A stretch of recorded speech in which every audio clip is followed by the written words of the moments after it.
I do want to point out that Dillon Brooks said he's a great player and he respects him and all that, but he also said, I can't wait till we trade him so I can play him. Jalen, what do you think about Brooks' comments about Andre Iguodala and his relationship with the Grizzlies? So the moment he was describing about seeing Andre Iguodala on TV talking about them, it was on NBA Countdown, and I was standing right next to him. And I gave reference to AI and congratulated him for getting a large check every 1st and 15th from his employer, but not having to show up at work. $17 million. That conversation did happen.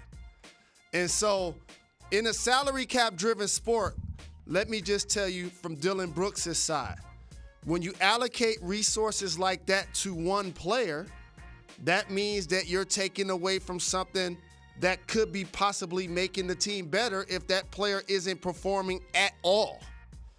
And so, in theory, you take that salary, they could be higher in the playoff rankings. They could be doing a lot better than anticipated. And so, I know that frustration. The other thing is, when you basically try to do what Iguodala is going to do, and Dillon applauded. He said at this point in his career, it's a smart thing. He did say that. He said at this point in his career, it's a smart thing. He's a great player, but it's not a distraction to me. Because what you're basically saying is, I want to go to a contender because y'all ain't good enough to win the chip. That's what you say. And that's what great players have been saying when they left one team. LeBron James, when he left Cleveland, Kevin Durant, when he left OKC. So, of course, when you return, you're going to get booed. This is Dillon Brooks, somebody in the locker room, physically booing Andre Iguodala because he's telling them that they're not good enough to be a contender this year by not showing up. It is 2020, so it did not stop there. Of course, it all spilled over to social media where Ja Morant got a little active on Twitter. Not saying much, but saying enough. He did like a tweet that was, I can't say what it said, but it was it didn't say nice things about Andre Iguodala. And he also sent some emojis that were kind of pointed, that were retweeting what other people felt, which said enough. He was subtweeting Iguodala.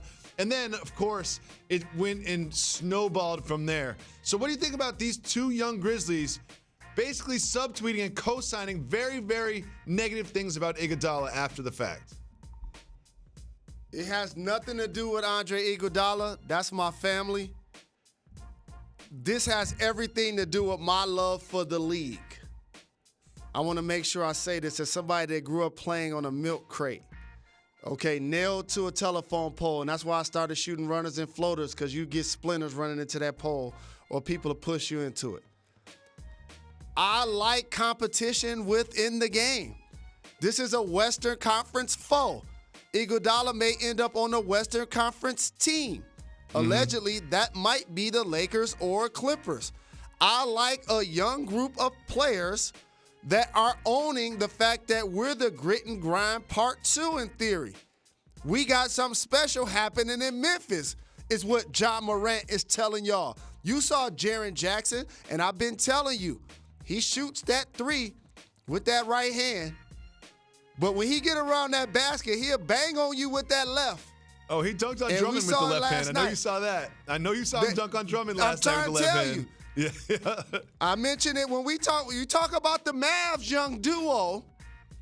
Put some respect on Memphis young duo. I've been saying it all year. And you know how protective I am with Ja Morant. I know you love Ja Morant protective so much. I am him. You love Ja I ain't even Morant wanted so to be in the dunk contest because I don't want him trying to jump over Taco Fall and get 50s because he'll try it. Okay? I need him balling like he balling on the court. And Dillon Brooks making shots. He was a scorer in college. People slept on him. He had to find his way to the rotation. And now all of a sudden he getting buckets. So it's like Valanciunas is an anchor. Y'all don't believe in us. We going for a playoff spot. I love it. What's up? Thank you so much for watching ESPN on YouTube. Don't forget to download the ESPN app. And if you want more premium content, which you do, make sure that you subscribe to ESPN+. See you soon.